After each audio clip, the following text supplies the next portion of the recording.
How are you po? Kamusta po? Kamusta po? Mga tulog pa ba? Amen! Amen! Sige nga po, bigyan po natin uli ng palakpak ang ating Diyos na buhay.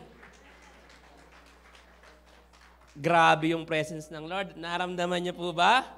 Amen! Alam niyo po, pakisabi po muna sa inyong mga katabi, I am so glad that you are here. And pakitanong nga po yung kapitbahay nyo, no? Kamusta po yung inyong Hearts Day? Sino po yung mga naka-receive ng flowers po dito o yung mga nagbigay ng flowers sa kanya pong mga minamahal? Amen. Just a quick trivia po, no? A quick trivia just to lighten up the atmosphere po muna, no? Did you know po that approximately 224 million roses are grown every Valentine's Day? 224 million roses. Siguro naman sa 224 na yun, meron kayo kahit isa. Amen? Amen? Wala pa rin.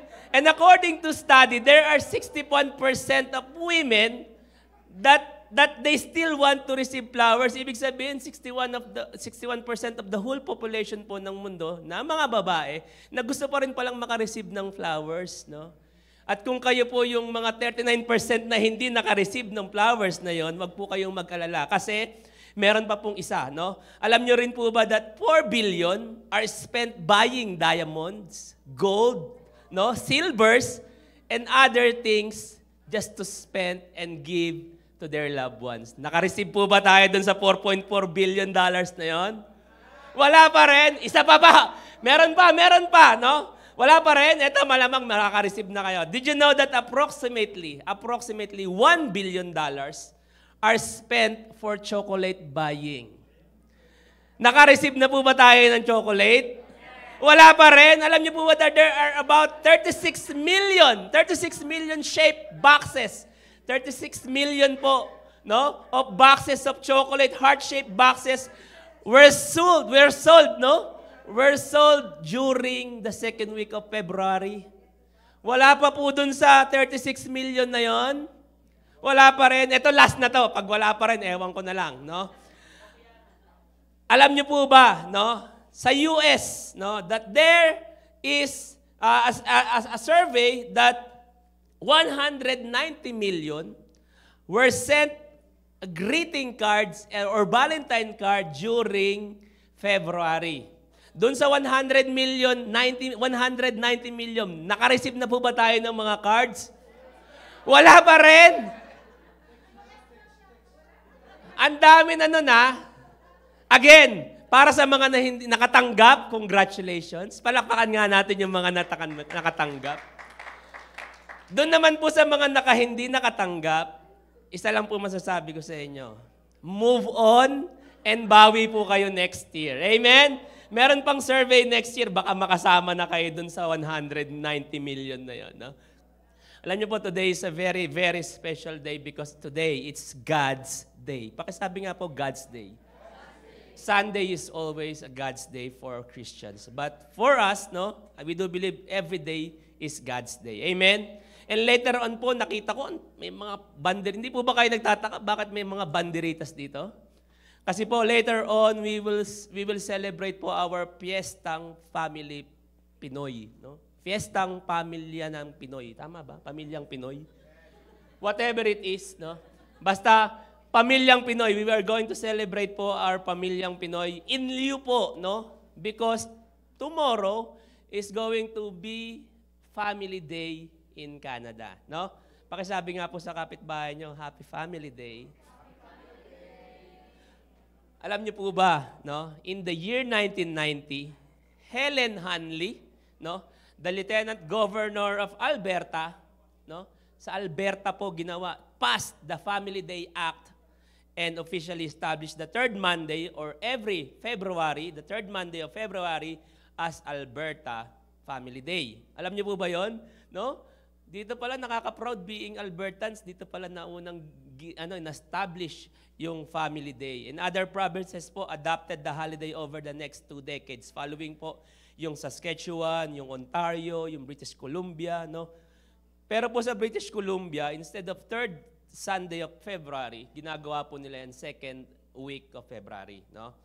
And sabi po ni Helen Hanley, no, kaya niya po yun ginawa because of 3 reasons. Una po, so that the family will have strengthened their bonding with their family. Kasi po for her, it's a day to foster stronger family connection during family day. No, whether through shared activities, heartfelt conversations, whether through shared activities, no, simply depending on quality time together with the family. Bonding, strengthen of the family. Pangalawa po, it's a time for reflection. No? Family Day encourages us to reflect on the importance of our family. I know some of here na wala po yung pamilya, but again, with the Spirit, no? By the Spirit, nandun po yung kasama po natin sa puso natin yung ating pong mga pamilya. And soon, makakarating din po sila dito sa Canada with us. Amen? Thirdly, appreciation is not an opportunity po to express love and gratitude to our family members. No? That's why Family Day is so important, no? To express our gratitude being loved by our family. No? Again, greet your seatmate, Happy Family Day. Pero alam ko po, dito sa JIL Sherwood Park, Fort Begreville at Swan Hills, every day is a family day. Amen! Amen. Since we are celebrating po Family Day, my preaching will be focused on strengthening our family in you with our team, a call to passionate love. No?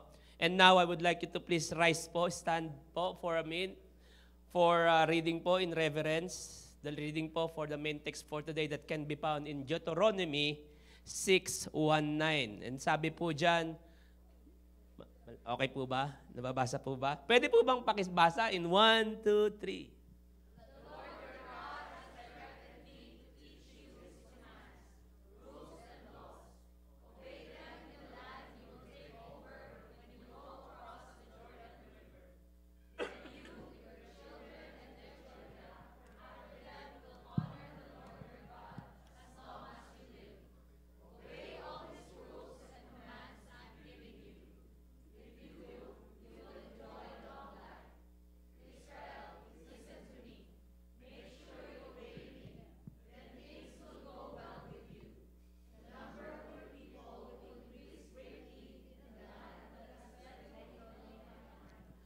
That's what the Lord, the God of your parents, promised you. Sige po, we could be seated in the presence of the Lord. Give God the best clap of praise po for the Lord, for His reading of His Word.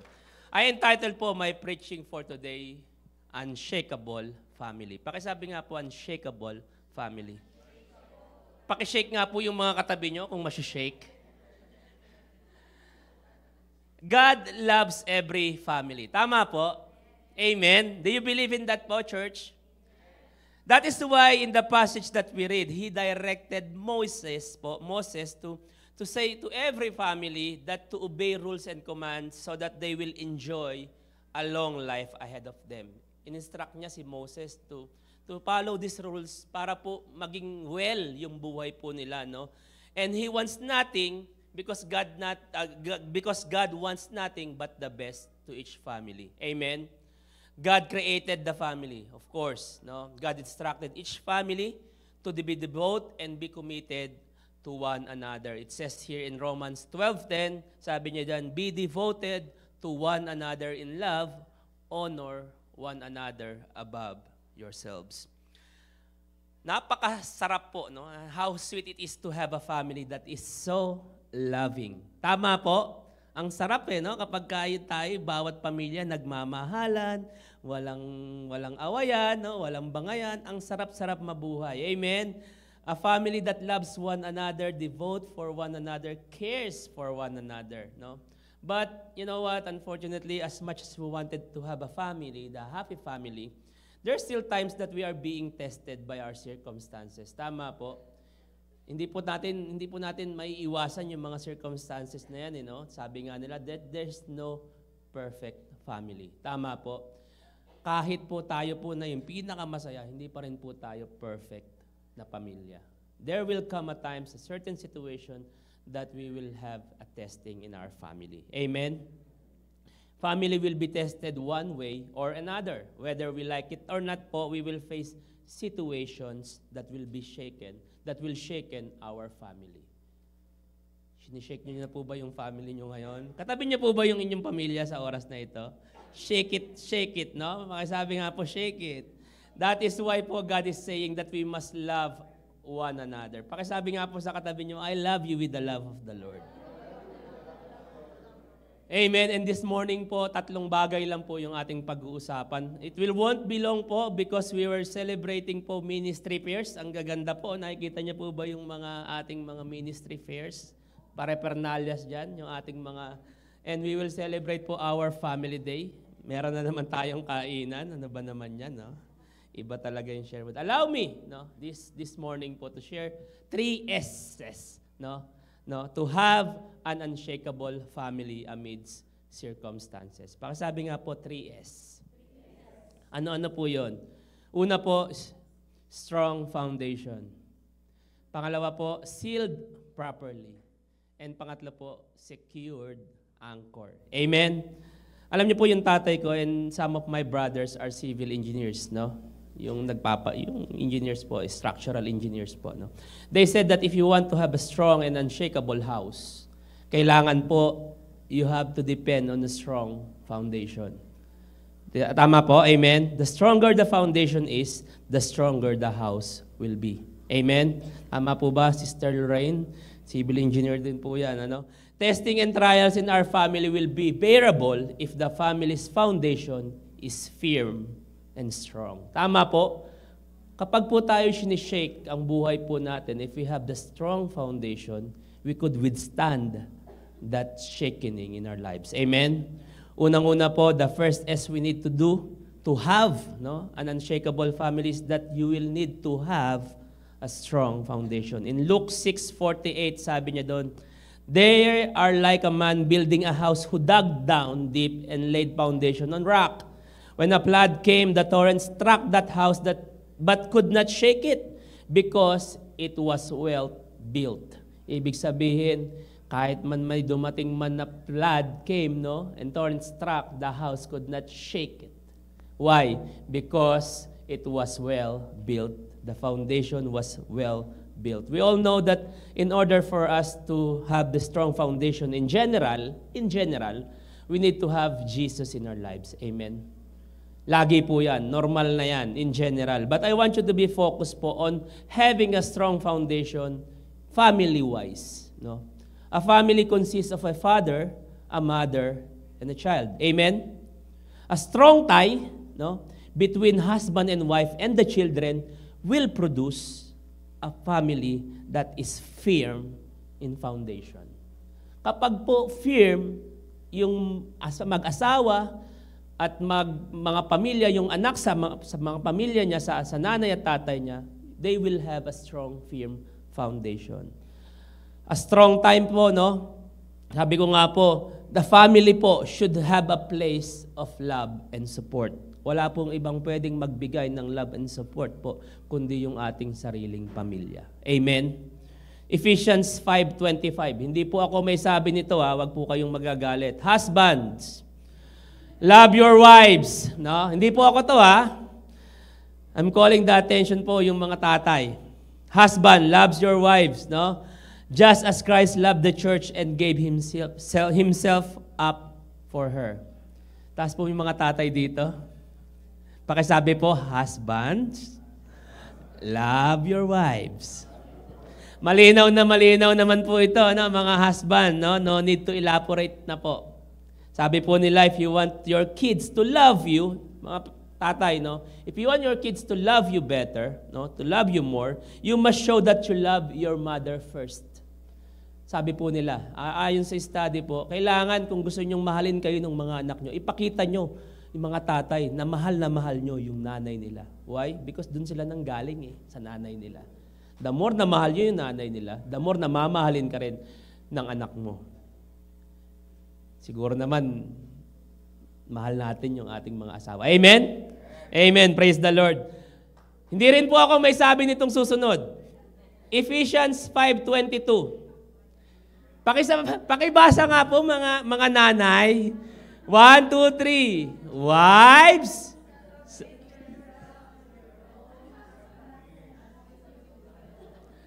Parang ang hina po.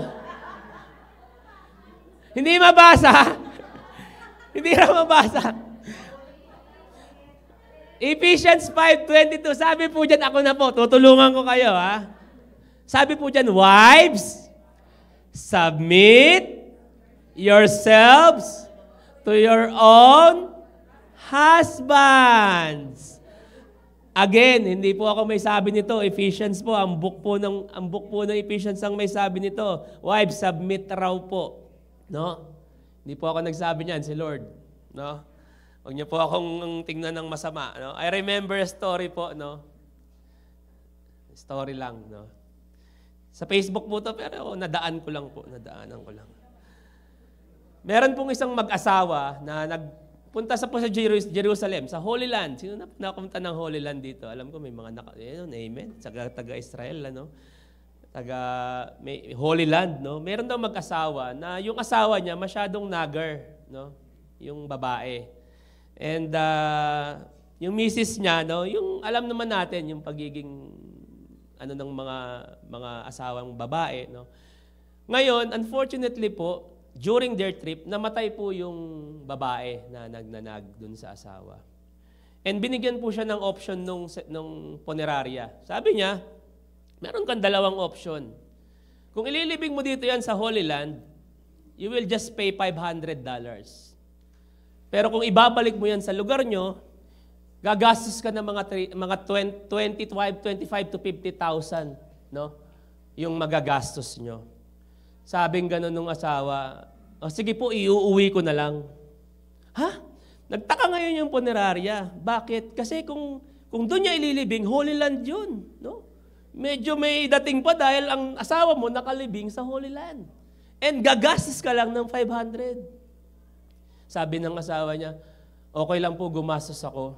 Kasi yung huling taong namatay dito sa Holy Land, 2,000 years ago, in 3 days nabuhay.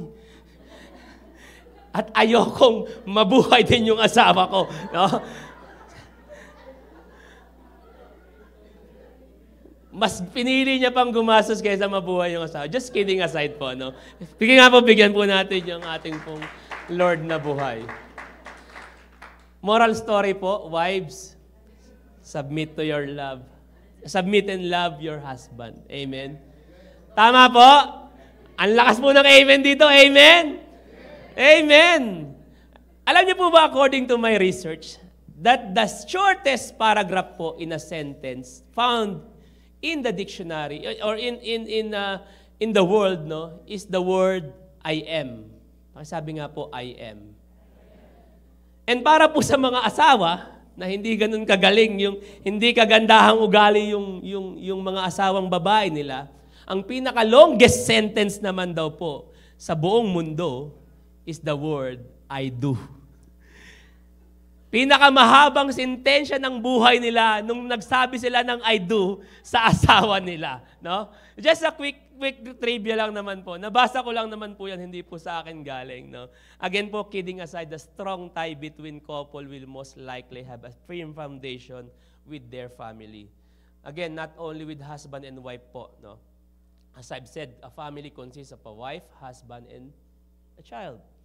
Again, that is why kids, hindi po ako may sabi nito, kids. Sabi sa Ephesians 6:2, honor. Pakisabi nga po yung mga kids, CYN, 1, 2, 3, go. Honor your father and mother, which is the first commandment with a promise. Parang hina.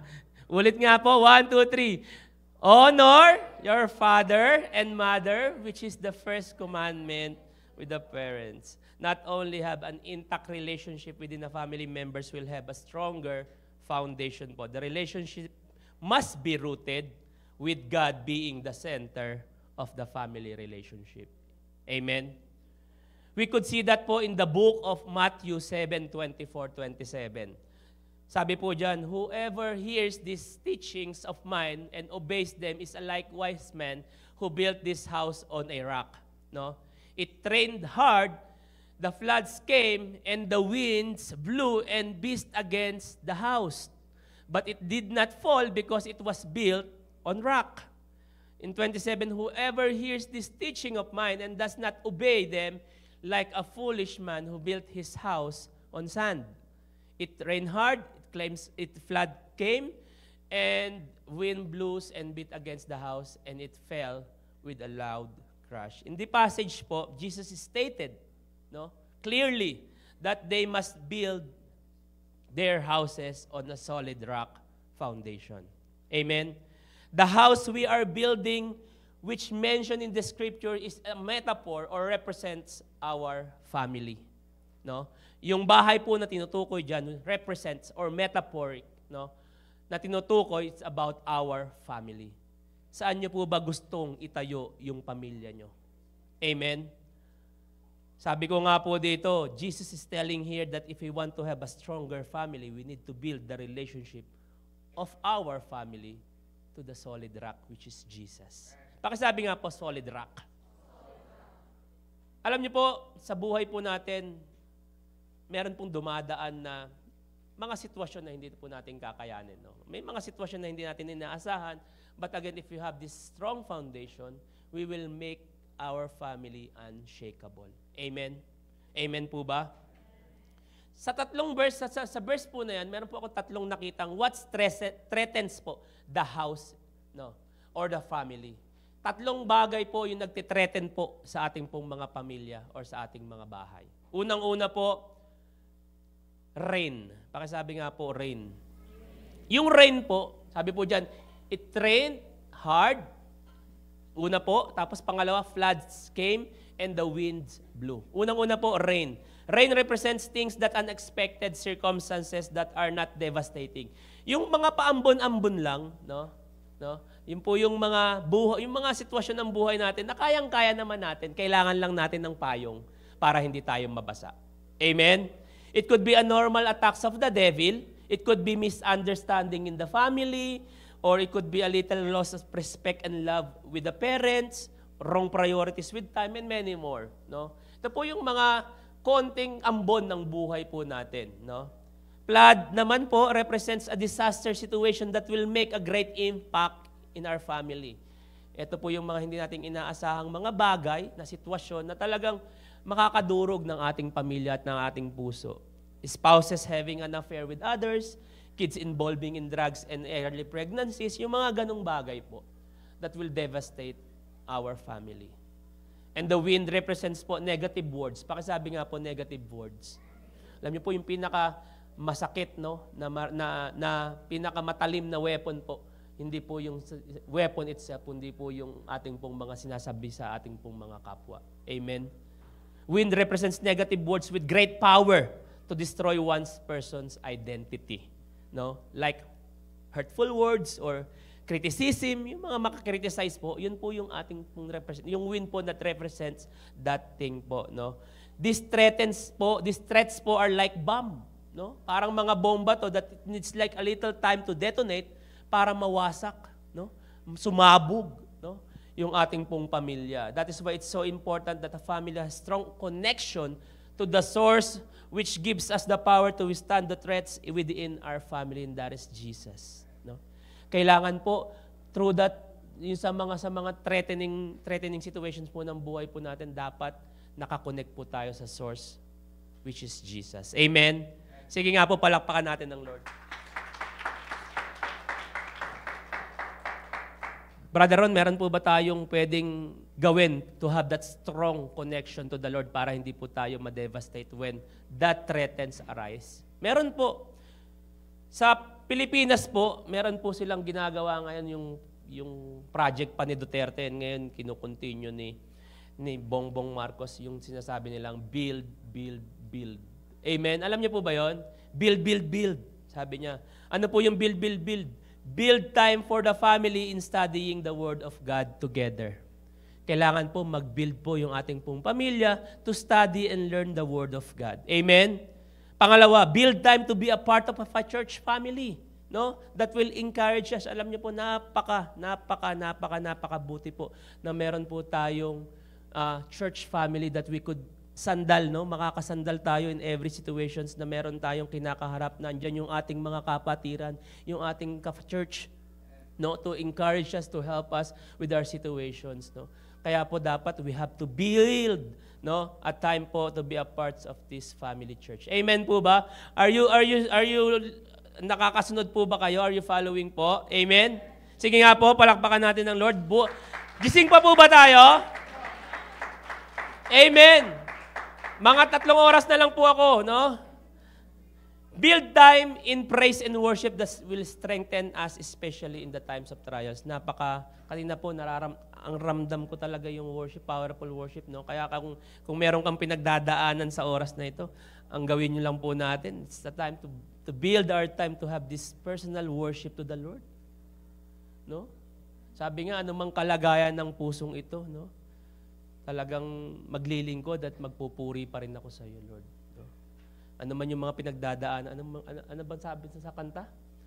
Ako'y magpupuri sa iyo, anumang kalagayan ng puso, nagagalak ka man o nasisiphayo, ako'y magpupuri sa iyo, at wala nang iba, aking sasambahin sa tuwina, o aking Diyos, ikaw ang siyang una, pupurihin kita. Alam nyo po, dumanas naman tayo ng mga bagyo sa buhay. No? Isa lang po yung gustong makita po ng ating Panginoon na gagawin natin. No? Yung magpuri pa rin tayo amidst of our problems in life. No? Total, ang nakakalutas lang naman ng problema na yan, hindi naman po tayo, kundi sa tulong din ng Panginoon. No? Why give it to the Lord? No? And let God move in our situations. Amen po. Sabi ko nga po dito, we cannot stop the storms in our family. No? Hindi natin ang mga bagyo ng buhay, hindi natin mapipigilan yan. No? But we can get through and withstand within the storm. Hindi natin mapipigilan ng bagyo, pero pwede tayong tumayo. No? Pwede tayong tumayo dun sa bagyo na yon at makaranas tayo ng victory upon that storms. No? Kung meron tayong strong foundation sa ating pamilya. Is your family experiencing rain today or flood or even storms in life at this time? Meron po ba yung pamilya natin nakakaranas ng konting ambon, ng konting bagyo, ng konting flood, ng konting wind? No? We just need to go back to very basic instruction of the Lord that we must have the love and support of our family by honoring one another and connect to the source of everything, that is Jesus. Amen. The second S we need to do is to have an unshakable family is by sealing properly or sealed properly. Pakisabi nga po, sealed properly. Before we got to chance po to use po, bago natin magamit itong lugar ng sambahan po natin, dumaan po ito sa mga katakot na inspection bago po ma-approve ng city government. No? Like electrical permit, building permit, structural, and many more. No? And one of the recommendations that we need to do is to seal properly, no, the gaps from the wall with the sealant. Kung mapapansin niyo po yan, yung wall niya po yan, from end to end, sealed po yan properly. No? Napakaliit na bagay sa tingin natin, bakit kailangang i-seal yan bago magamit talaga to, is to seal that properly. No? Sometimes feeling natin, di naman masyadong importante, bakit kailangan bang gawin. No? But you know po, when I look it thoroughly, sealing the gaps, it's so important because in the case of air po, no, yung hangin that is hazardous, no, occur from another building, no, it will not come into this building. Why? Because it is sealed and we are still safe and protected inside of the church. Same thing with if we want our family to be unshakable from storms in life, we must not let things that hazardous things, no, hazardous situations that will come into our family. Nagigets po natin, kailangan yung pamilya natin, we are perfectly and properly secured, sealed properly. Para po pag may mga gawa ng kaaway na pumunta po sa atin, it will not come in instantly because they are sealed. Amen? Alam niyo po, sabi ko nga po doon, no, sa Genesis po, I remember po na yung book po ng Genesis 6:11 to be exact po. Ito po yung pinagawa ni Lord, si Noah, ng kanya pong ark. No? Pakibasa nga po in 1, 2, 3, 4. It was full of people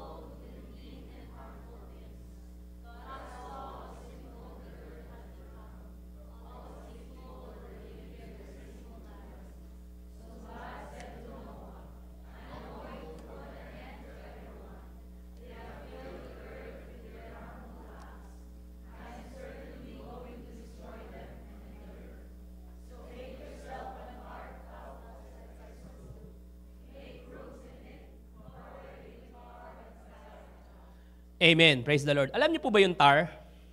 Yung pagka sinabihan ka ng joke, tar. Hindi po, char lang po yan. Ano? Alam niyo po ba ibig sabihin ng tar? No? Sabi po sa akin pong research, a tar po is a dark, thick, flammable liquid distilled from wood or coal, consisting of a mixture po of hydrocarbons, resins, alcohol, and other compounds. It is used for coating and preserving timber. No? Kumbaga po sa modern days ngayon, ito po yung mga waterproof sealant na. No? Meron na palang sealant noon, no? Kaya lang hindi na kinukulk, no? Hindi na yung caulking gun. No? Alam niyo po ba, when God instructed Noah to build the ark, God made it very clearly. No? Diyan po sa last verse. So that, sabi niya, so make yourself an ark of cypress wood, make rooms in it, cover it with tar, inside and out. Bakit po kaya sinabi ng Panginoon yan kay Noah? No? Unang-una po, I found out that the reason why there are, sabi ko nga po, when I'm studying this, I found out that the reason why the ark remained floating po, dun sa flood, is not because how wide or how strong the ark is. It's because of the sealant that protects the boat. No? Kaya po pala, no, habang inaaral ko to, sabi ko, Lord, tama, no? Kaya pala nag-remain nag-float yung Noah's Ark. It's not because maganda yung pagkakagawa niya sa boat. It's because it's properly sealed so that the water from the flood will not come in and let the boat sink. Amen? Kasi kung iisipin natin, matibay man yung pagkakagawa ng ark, but it's not properly sealed, water may get inside. Just like our families. Alam natin na maganda yung ating pamilya, masaya yung ating pamilya, but it's not properly sealed with the Holy Spirit. Alam niyo yung mga devil's attack will come in our family. If you want to remain your family float within the flood, kailangan properly sealed tayo ng Holy Spirit. Amen? Sabi niya 2 Corinthians 1:21 and 22, how now, he who established us with you in Christ and anointed us is God. Sabi niya, who also sealed us and gave us the Spirit in our hearts as a pledge. Ibig sabihin, binigyan tayo ng Panginoon ng Holy Spirit to seal our family. Our family will be sealed inside and out by the power of the Holy Spirit. How? In the story of the Noah's Ark, God saw the wickedness of the people. Tama? Sa first part po nun, nakita niya kasi wicked na yung mga tao nun eh. Kaya ang ginawa niya, gusto niyang isave yung mga hindi wicked. No? Isa yun sa pamilya ni Noah. No? Kailanman, sabi ko nga dito, sabi niya, in the story of Noah's Ark, God saw the wickedness of the people. That's why instructed Noah to seal the ark so that no single evil doers or wicked things or wicked spirit will go inside the boat. Ang isang pamilya na matatag at unshakable, kailanman hindi kayang pasukin ng gawa po ng kaaway. Amen? If your family is properly sealed with the Holy Spirit, walang magagawa yung gawa po ng kaaway para sirain yung ating pamilya. Amen?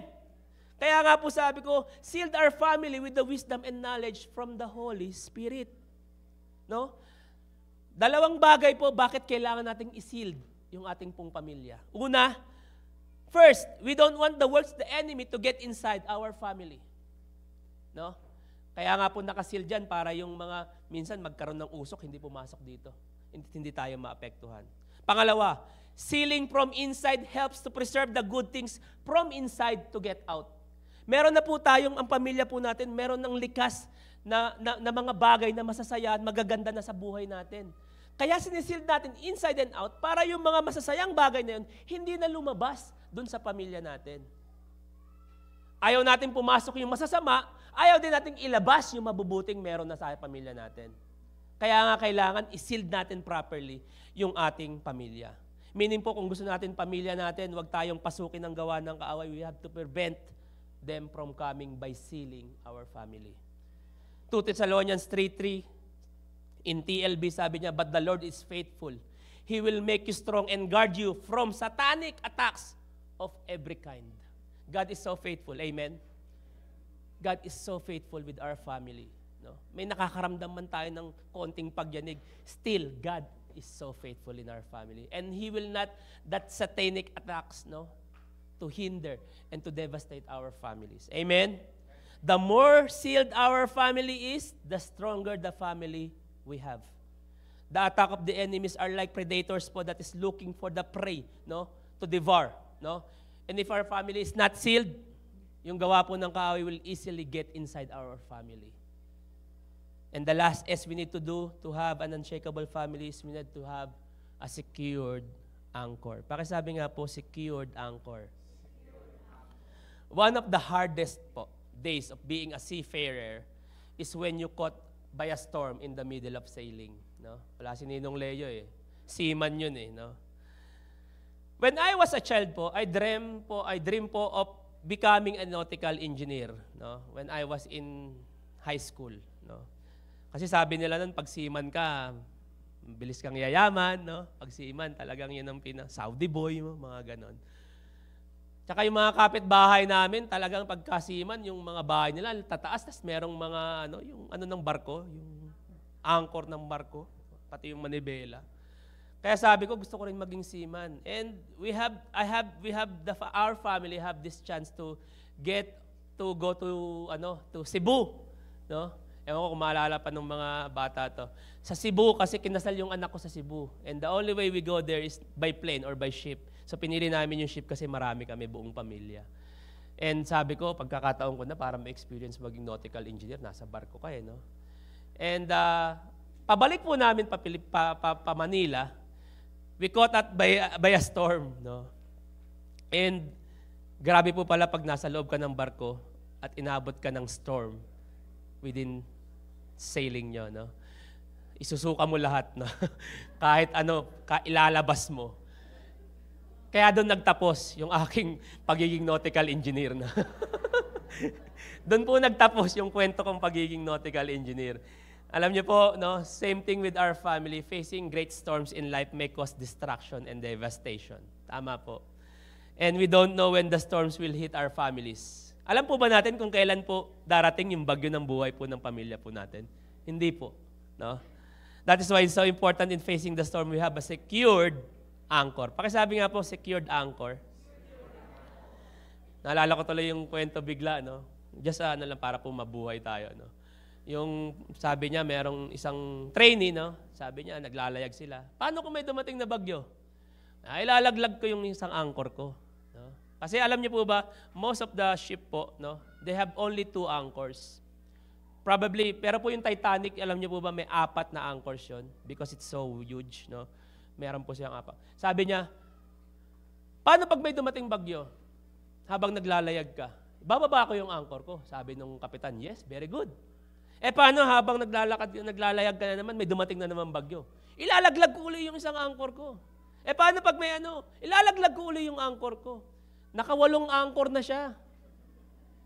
Sabi niya, 2 lang yung anchor ng bagyo mo, ng barko mo. Sabi niya, kapitan naman, ang dami ng bagyo mo. Bawasan mo yung bagyo mo, babawasan ko rin yung arko ko, no? Alam niyo po, sa buhay po natin, no? The moral story of that story po, we don't need to have many anchors in our lives. Isang anchor lang po, panalong-panalo na tayo, and that is Jesus. Hindi natin kailangang maraming anchor sa ating barko. Kailangan natin isa lang, matatag, secured anchor, and that is the Lord. Amen. What are you going to do if your family is in the storm? No? Ano po ba yung pwede natin gawin, no? Pag tayo nasa bagyo ng ating pamilya? Nung binabasa ko po yung Jonah, no? Jonah, meron po doon mga mga dapat natin, yung mga ginawa ni Jonah while Jonah is in the storm, no? It will come, mababasa po natin Jonah 1:5. Nandyan po yan. Sabi po dyan, the men wanted to make the boat lighter to stop it from sinking so that they began throwing the cargo into the sea. Pakisabi nga po, lighten up the ship. Una po natin kailangan gawin pag nasa gitna po tayo ng bagyo ng ating pong pamilya, we need to lighten up the ship. No? When Jonah was in the ship, they faced a great storm po. The crew of the ship wanted to make the boat lighter Kasi po yun po yung instant nila, ang thinking nila eh. Na kapag nasa bagyo ka, kailangan pagaanin mo yung barko para hindi ka lumubog. No? Sa pagharap po natin ng bagyo ng buhay po natin, make it a way to lighten up yung mga burden po ng bagyo natin. How? Stop blaming. Sabi nga po, stop blaming. Pag nasa gitna po yung ating pong pamilya ng bagyo, wag na po tayong magsisihan. No? Lighten up. Sabi nga po, lighten up. Hindi po masosolve ng pagsisisihan yung mga problema po ng ating pamilya. Amen? Instead of thinking the problems, think for solutions. No? Throw away anything that will not help to the solutions. Throw the cargo away. Yung mga sisihan. No? Minsan kapag dahil sa sisihan, mas lalong, yung bagyo natin, mas lalong lalakas. Amen? Pangalawang ginawa ni Jonah, doon sa book of Jonah, pray to God. Pakisabi nga po, pray to God. Sabi niya doon, the captain of the boat saw Jonah and said, "Wake up! Why are you sleeping? Pray to your God." There is no better way to do if you are facing your storms in life besides in praying. Tama po? Wala pong ibang pwedeng gawin. Halos tayong lahat sa gitna ng ating bagyo is manalangin. No? Meron po uling istorya sa Africa, no, na meron silang place sa Africa, mga Kristiyano, na meron silang isang lugar doon na matataas yung damo. And doon sa mga damo na yun, meron silang mga place doon na pinagpiprayan nila.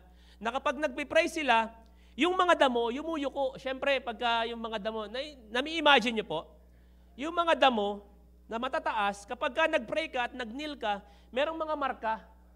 Diba? Dumadapa yung mga damo. Ngayon, na doon nila malalaman na yung taong kaibigan nila, yung kapwa Kristiyano nila, nananalangin. Bakit? Kasi nakayuko yung damo. And their week past, yung mga katabi nila, nagdalaguan na yung mga damo. Ibig sabihin po, yung mga damo na yon, hindi na lang napupuntahan yung prayer area nila. Kamusta po yung ating pong mga panalangin sa oras na ito? Kamusta po yung mga damo ng buhay natin?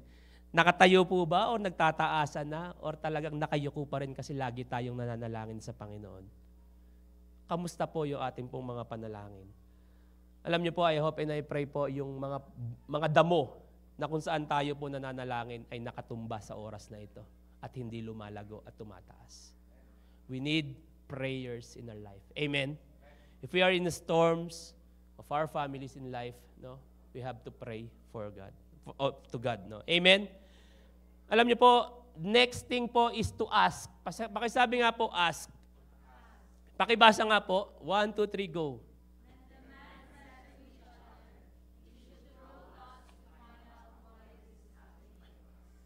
Ask. Magtanong. The perfect questions will be, if you are in the storm, is not, why, Lord? Instead, ask the Lord, what is this, Lord? Pag nasa bagyo po tayo, hindi po pwedeng magtanong, Lord, bakit na naman may bagyo ako? The perfect questions for the Lord to ask is to ask, what is this, Lord? Because sometimes God allows storms in life, not because napahirapan tayo or parusahan tayo. No. No. Sometimes God is giving us with a purpose in facing our storms. Ask God, what's the purpose of the storm? I do believe na kung may humarap man tayo sa bagyo ng pagsubok ng buhay natin, I believe may tinuturo lang sa atin yung Panginoon. No? Kaya dapat ang response natin, tamang tanong. Para ang sagot ng Lord, tamang sagot din. Amen? Sabi ko nga dyan, fear says, what if?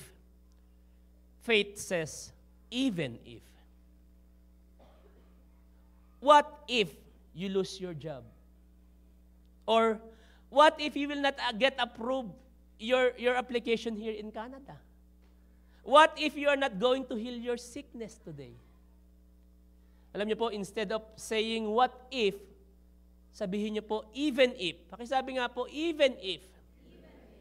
Even if the CIC officer will deny my application, I know, God, you will make a way. Amen? Even if I lose my job, I do believe that you will supply all my needs according to your riches and glory. And even if the doctor said that my sickness is incurable, I know and I do believe that you are my healer, and by the stripes of Jesus, you are healed. Instead of saying, what if? Says to the Lord, even if, Lord, na kapag meron tayong pinagdadaanan sa buhay po natin, especially sa ating pamilya, Lord, ano na naman to? No? Don't ask, Lord, why? Instead, Lord, what is this purpose? Amen? Did you know po that the phrase, do not fear, in the Bible, mentioned 365 times? No? Meron pong mention po yung do not fear, mentioned in the Bible for 365 times. Ilang araw po meron tayo sa isang taon? 365 days in a year. It only means that the Bible is telling us that, encouraging us that every day, huwag tayong matakot. Kung natakot ka ngayon, meron kang 365 na pwede kang basahin. Do not fear. If you are facing your situations, storms in life, do not fear. Pangatlo po na ginawa po, pang-apat na ginawa sa Jonah. Iba na po pala to, no? Naalala niyo po yung Jesus calmed the storm? Amen? Yung story po na nag-move po sila across the river, tapos nagkaroon ng great wave, no? Have faith. Pakisabi nga po, have faith. Mark 4:39-41 in NIRV. Sabi niya dyan, He got up and ordered the wind to stop. He said to the waves, be quiet, be still.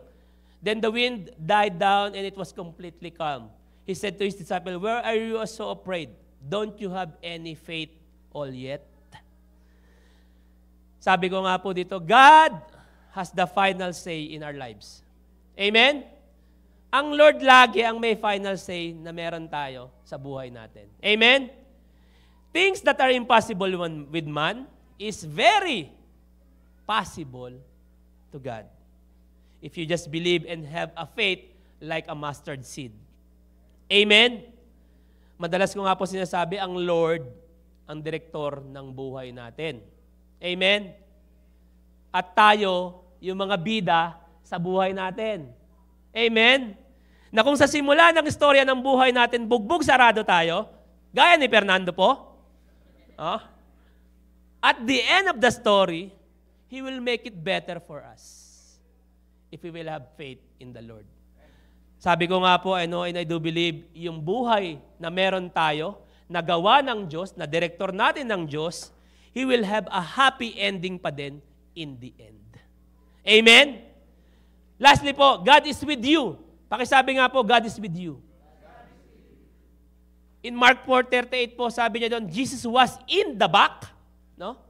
Sleeping on a cushion, the disciples woke Him up, no? Alam niyo po, doon sa storya, naalala nila, nandun pala si Lord. Habang tumatawid sila doon sa bagyo, nandun pala si Lord. Alam niyo, sometimes sa buhay natin, pag dumadaan tayo sa bagyo, akala natin nag-iisa lang tayo. Pero ang totoo, nandun pala yung nandun pala ang Lord sa barko natin habang tinatawid natin yung bagyo ng buhay natin. No? Sabi ko nga po, we are too focusing on the problems that we always forget that God is within us. Nakakalimutan natin ang Lord kasama natin sa laban natin, no? Sa bagyo na kinakaharap natin. When we are in the storm, don't forget that we got Jesus in our ship. No? He is ready to hand over us a secured anchor, no, for us not to drift away.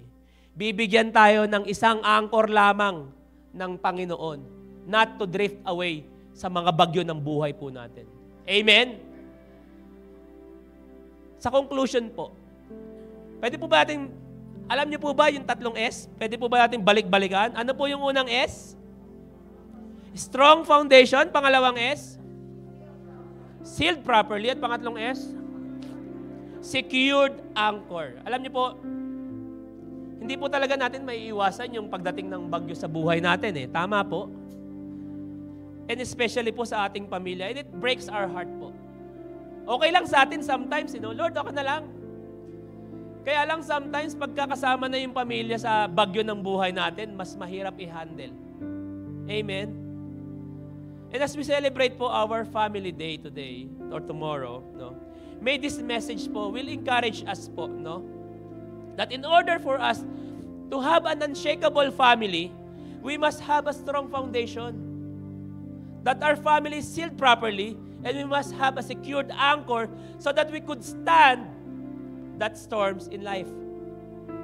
Amidst po nung napag-aralan natin ngayong umaga, alam niyo po ba? I am just thinking of one of the secrets, of having a family po is to ability to forgive and understand one another. Alam niyo po, habang pinag-aaralan ko to, bigla akong dinivert ng Holy Spirit po, in the word forgiveness. Alam niyo po, sa buhay po ng bawat pamilya po, makakagawa po tayo ng pagkakamali. Wala pong makakatakas doon. Maybe we could hurt our family or same thing. Tayo yung makasakit o tayo yung masaktan ng pamilya natin. We could have arguments po from time to time but the end of the day, pamilya pa rin natin sila eh. Pamilya pa rin natin sila. Alam niyo po, binalik po ako ng Panginoon just like how God forgave us with our sins. Naging matatag po tayo bilang isang Kristiyano, bilang anak ng Lord because pinatawad po tayo ng Panginoon sa mga pagkakamali po natin. That even though we are not faithful, God is always faithful with us. Sabi ko nga po, just like how God forgave us with our shortcomings, God still love us passionately. In Colossians 3:13 po, sabi niya yan, be gentle, ready to forgive, never hold grudges. Remember the Lord forgave you, so you must forgive others. Alam niyo po, bawat pamilya, wala naman pong perfect na pamilya eh. Kaya po sumasaya yung pamilya. Kasi natututunan nating magpatawad, natututunan nating mahalin yung pamilya natin amidst ng mga ginagawa nila.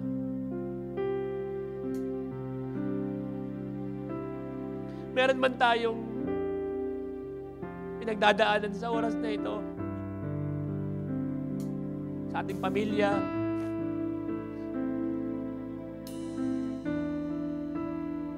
alam niyo po, isa sa mga sikreto na para maging isang magandang pamilya, masayang pamilya yung pamilya niyo.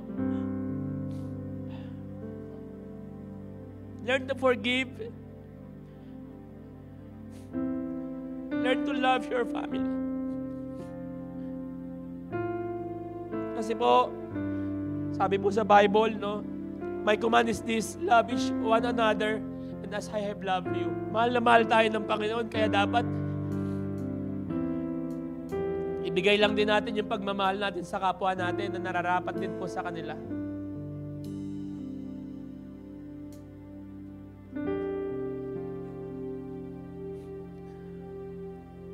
Gusto niyo po ba maging masaya yung pamilya niyo?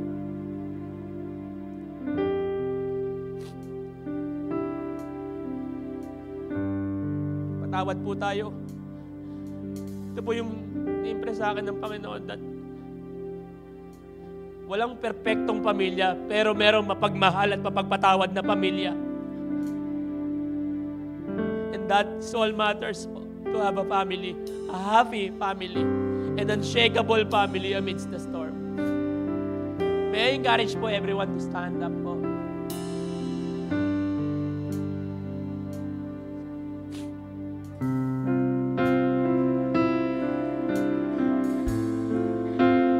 Sometimes po, yung ating pong hope, kapag dumadaan po tayo sa bagyo, kung saan-saan po naka-anchor, sa kayamanan natin, sa power natin, sa mga connection natin. At alam niyo po, yung hope na yon will somehow vanish. Kasi hindi po permanente yun. Lahat po ng bagay po, the only thing that is constant in this world is change. Lahat po nagbabagay. But alam niyo po sa oras na ito, I want you to know na meron isang bagay na hindi po nagbabago kailanman. Kundi po yun yung pag-ibig ng Diyos sa bawat isa po sa atin. And as we sing this song po, we should put our anchor to the one source of our life po, and that is Jesus.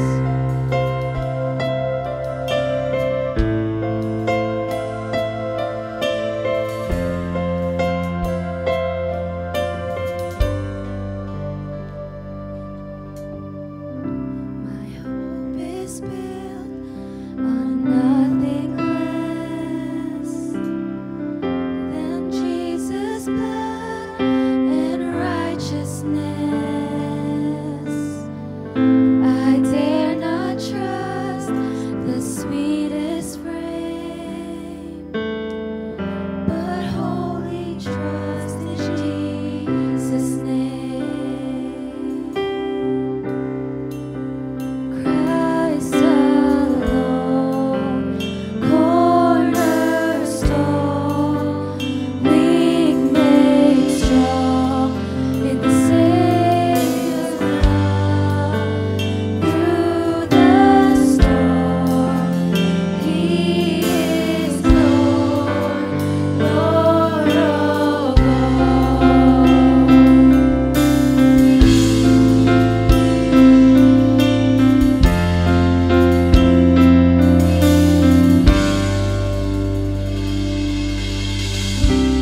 Darkness seems to hide His face. I rest on His unchanging grace. In every high and stormy In gale, every high and stormy gale, my anchor holds within. kanina po naka-anchor My anchor holds within. within the veil.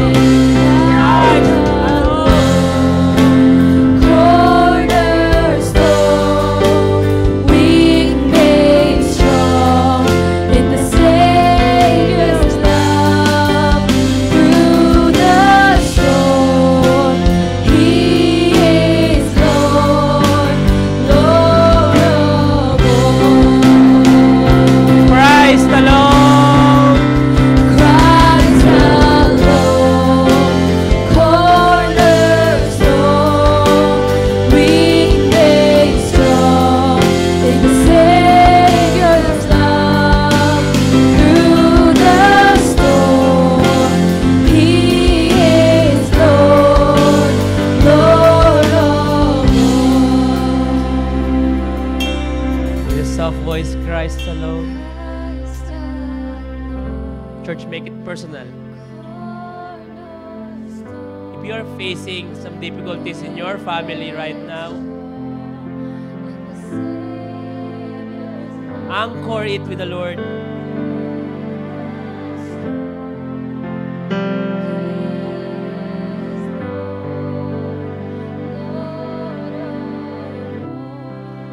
Christ alone.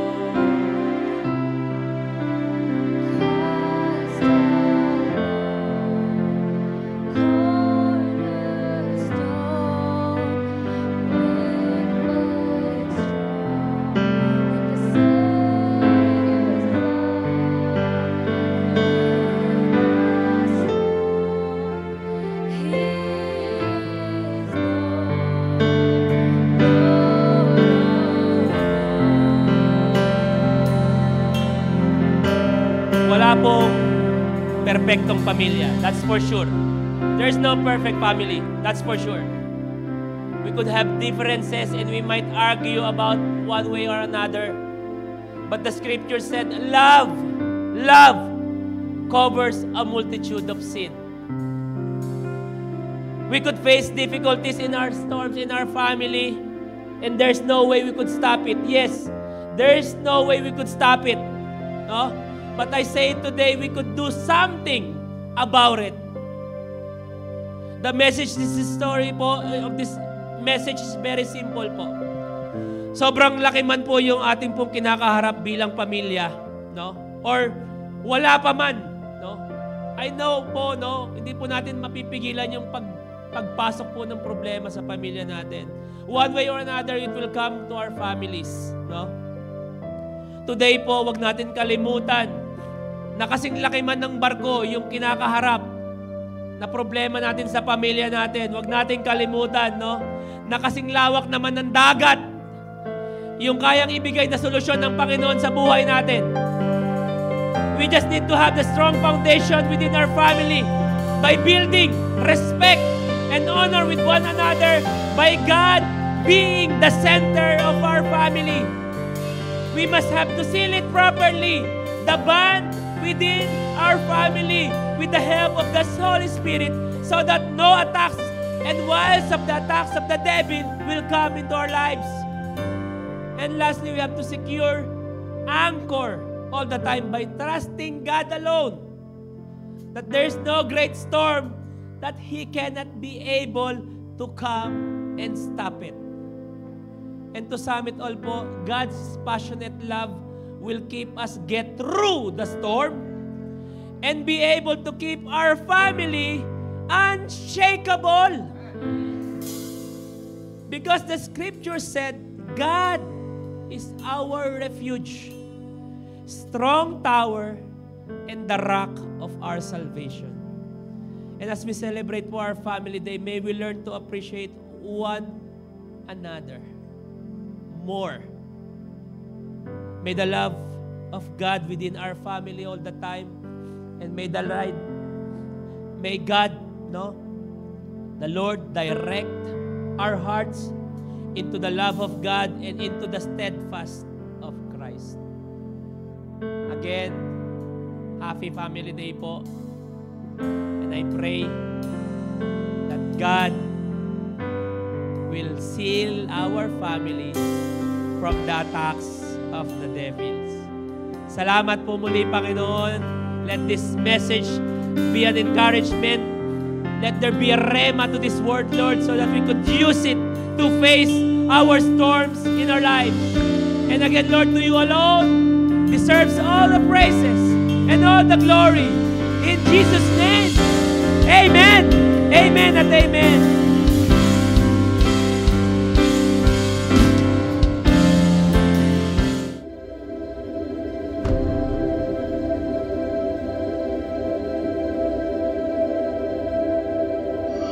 And everybody agree and say, our God is not dead. Our God is not dead. Jesus is alive. Jesus is alive. Jesus Christ Jesus